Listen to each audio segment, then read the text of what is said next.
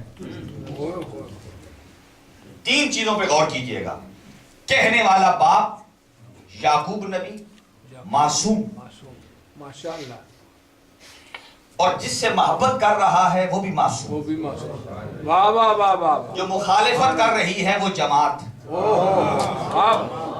ایسے ہی پوری جماعت اس وقت ان کا سب نے ترجمہ یہ کیا ہے کہ گروہ ہے، یعنی کہ معصوم سے محبت کر رہا ہے اور جماعت مخالفت کر رہی ہے۔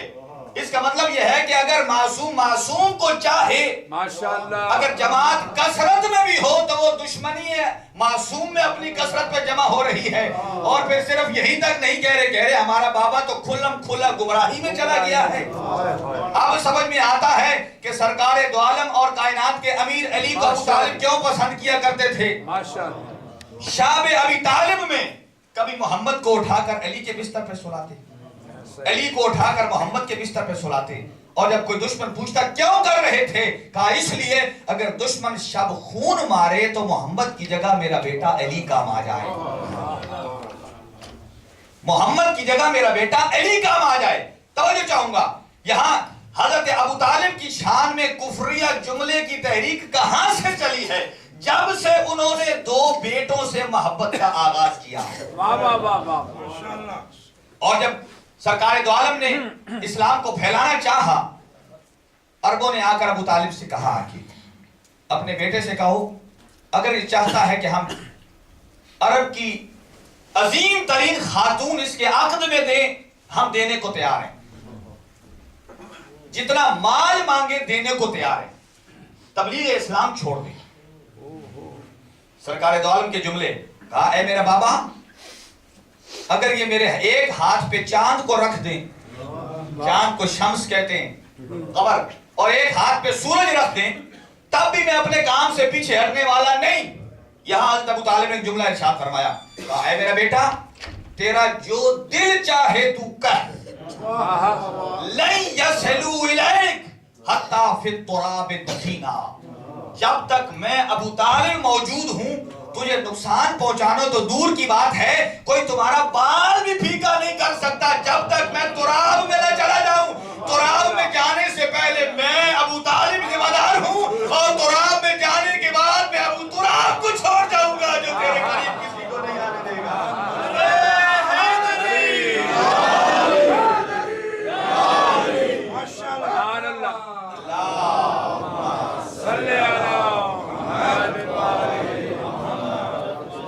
تیرے قریب کسی کو نہیں آنے دے گا، ابو تراب کو چھوڑ جاؤں گا۔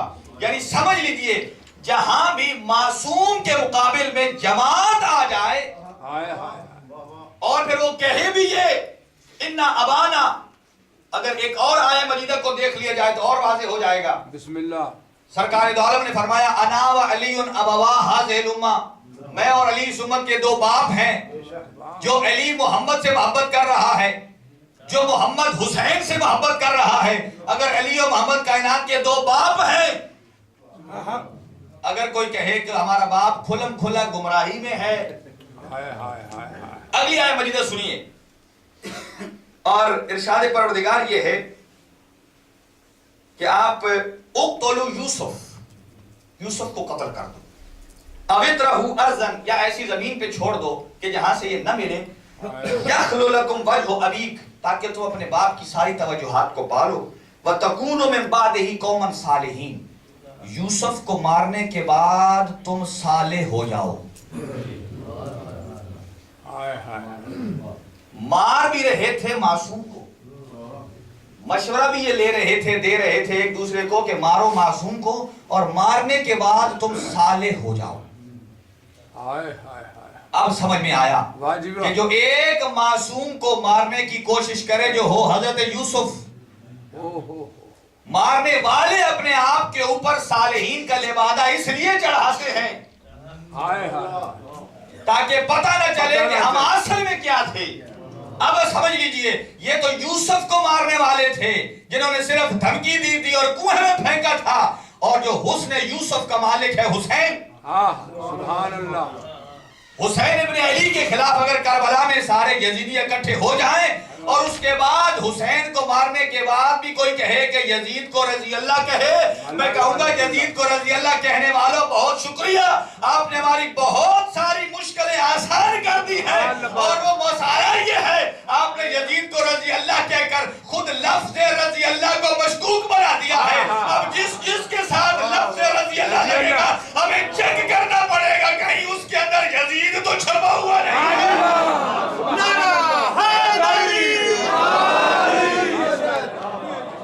ماشاءاللہ ماشاءاللہ، بہت شکریہ۔ واہ واہ واہ، سبحان اللہ، جو معصوم کو شہید کرنے کے بعد واہ واہ واہ، رضایت خدا کا سہارا لے رہا ہے، یہ لفظ مشکوک ہو گیا، اب ہمیں چیک کرنا پڑے گا اس سے پہلے یا بعد میں جس کو کہا گیا ہے کہیں اس کا پیروکار تو نہیں، عصمت کے خلاف تو نہیں۔ آئیے آخری بات اور گفتگو آج کی تمام۔ قال قائل، شان ابو طالب، قال قائل منہم، ان میں سے ایک نے کہا، 11 بھائیوں میں سے، لا تقتلوا، مارو نہیں، وَأَلْقُوهُ فِي غَيَابَةِ الْجُبِّ، ایک اندھے کوہے میں ڈال دو، يَلْتَقِطْهُ بَعْضُ السَّيَّارَةِ، ایک قافلہ آئے گا وہ لے جائے گا۔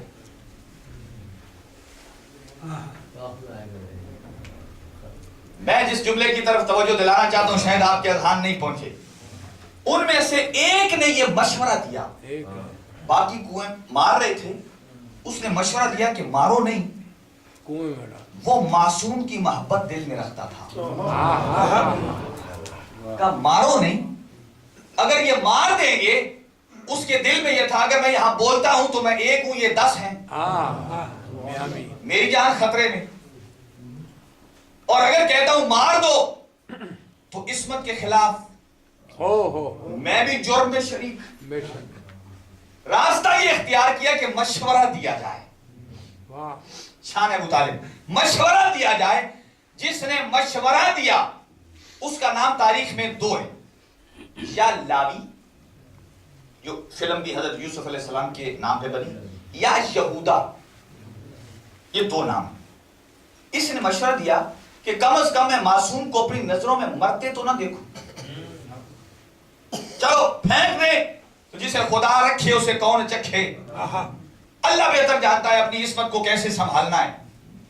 اس نے مشورہ دیا تھا، اس کے ایک مشورے سے جب معصوم کی جان بچ گئی، اللہ نے اس لاوی یا یہودا کے صلب میں 12 معصوم انبیاء کو خلق کیا۔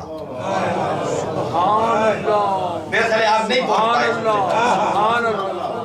حضرت یوسف جو محمد مصطفیٰ کے پسینے سے بنا، ان کے قتل سے بچنے کا جو مشورہ دے رہا ہے، اللہ اس کے صلب میں 12 معصوم نبیوں کو خلق کر رہا ہے۔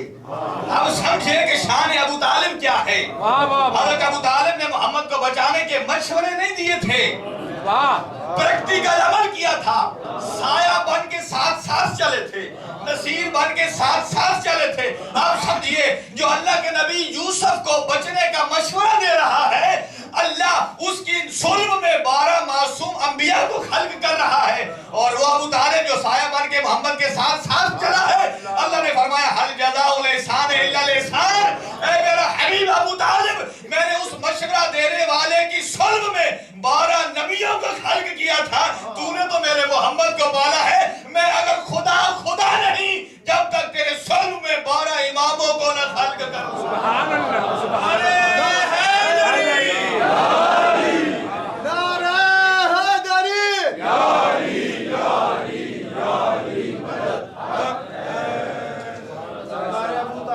السلام بلندترین سلام،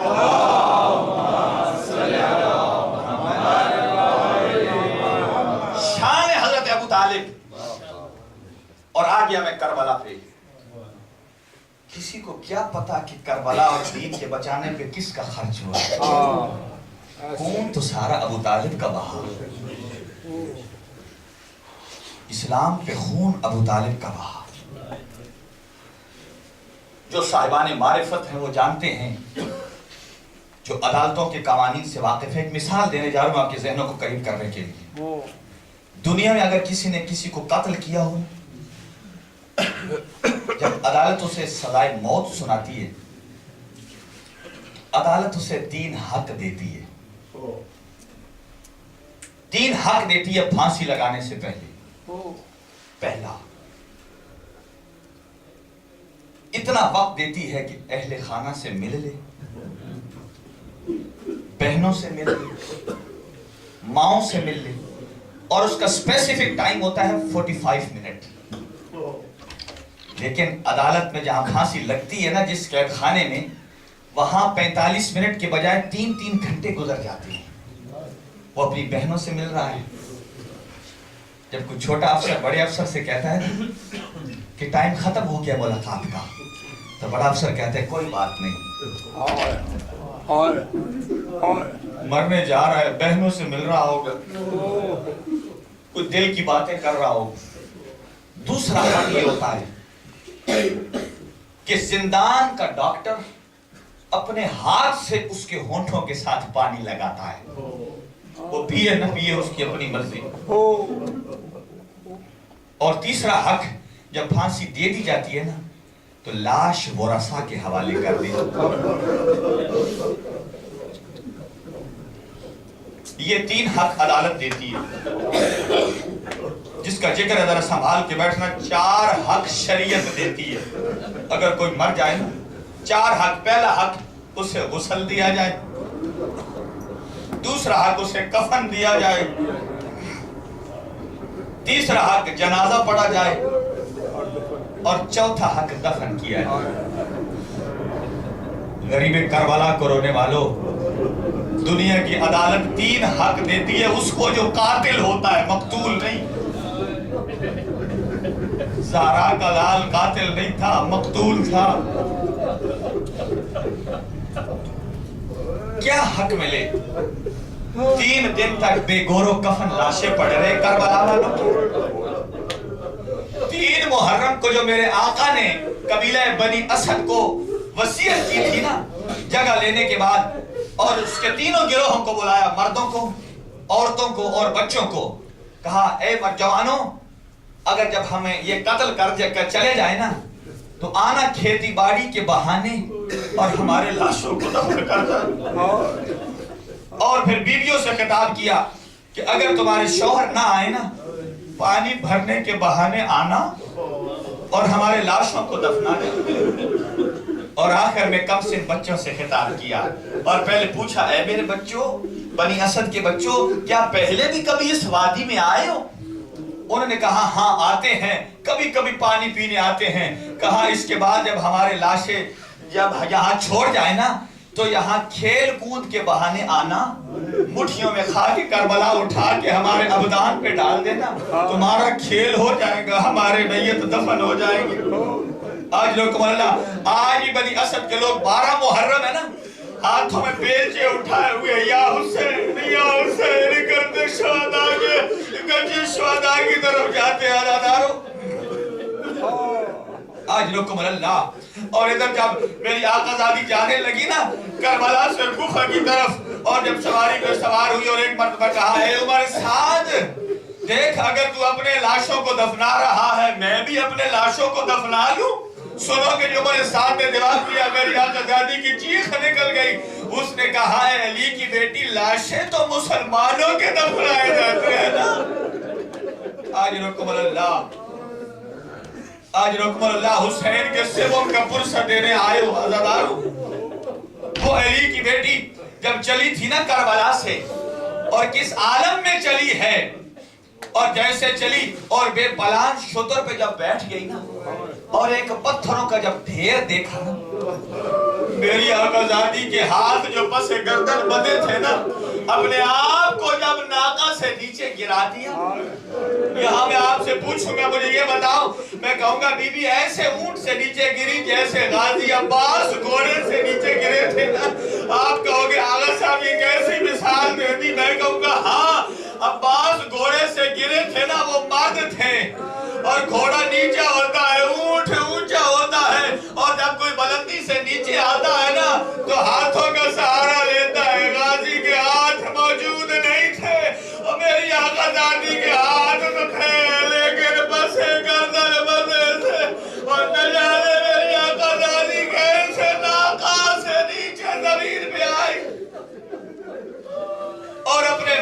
کی لاش پہ آئی اور ایک مرتبہ جملہ کہا انت اخل حسین، میرا ماں جایا تو ہے.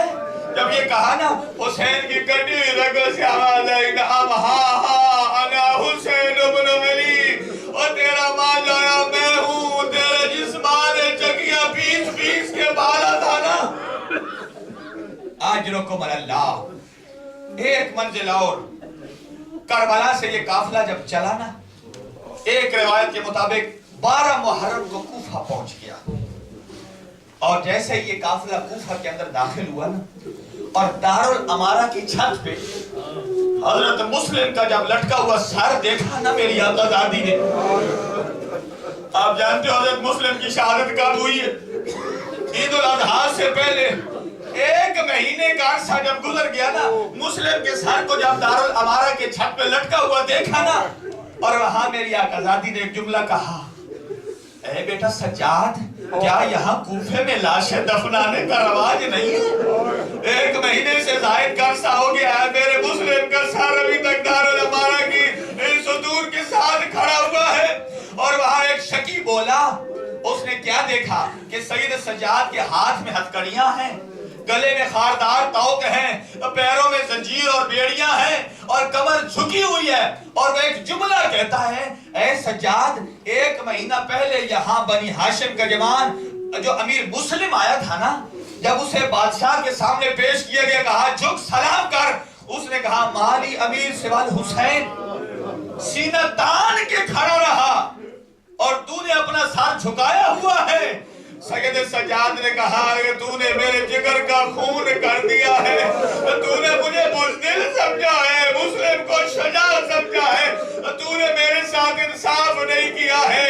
اور جب مسلم سینہ تان رہا تھا اس کا ماحول اور تھا اور میرا ماحول اور ہے. مسلم کے ساتھ زینب و کلثوم نہیں تھی اور میں تو رول گیا، میرے ساتھ علی کی بیٹیاں اور برہنہ سر ہے بے بکنا اور ادا. آج رکھو اللہ. ایک اور جملہ سن لیجئے، اللہ دعا کیجئے کبھی کسی بھائی کے قاتل کو بہن سے مقابلہ اور مخاطب نہ ہونا پڑ جائے. بہن کو بہت مشکل ہوتا ہے کہ بھائی کے قاتل سے بات کرنا، اور بہن ہو زہرا کی بیٹی زینب جیسی اور بھائی ہو حسین جیسا اور قاتل ہو شمر جیسا، علی کی بیٹی کیسے بات کرے گی؟ کہا فضا جا اور ایک بات کر آج جا کے شمر سے. کہا وہ کون سی؟ جب کوفہ میں پہنچی نا میری آقا زادی، جب اس گھر کے قریب پہنچی کہ جہاں میرا آقا رہا کرتے تھے، اور کہا جا شمر سے کہے کہ ایک مجھے چادر دے دے، یہ گلی عبور کر کے نہ میں چادر اتار دوں گی، اس لیے کہ یہاں میری رہنے کی جگہ تھی، عورتوں کو میں درس قرآن پڑھایا کرتی تھی. آج رکم اللہ درس قرآن